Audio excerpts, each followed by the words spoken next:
God have mercy upon us. বন্ধুরা, এমন কিছু ভিডিও যা দেখে আপনারা 100% হাসবেন, কিন্তু শর্ত হলো ভিডিওটি দেখার সময় আপনাদের না হেসে থাকতে হবে। যদি হাসি কন্ট্রোল করতে পারেন অবশ্যই কমেন্ট বক্সে বলে যাবেন। আর যারা এই ছবিটিকে ভালোবাসেন তারা অবশ্যই ভিডিওতে লাইক এবং চ্যানেলটি সাবস্ক্রাইব করে পাশে থাকবেন। সময় কম, শুরু করো। Number 3, God have mercy upon us.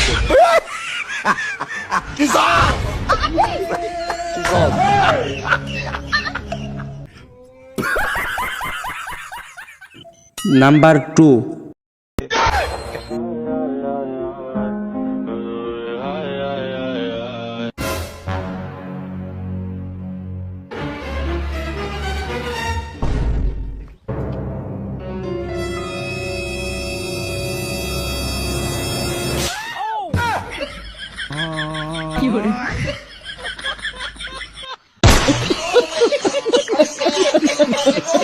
Number 1,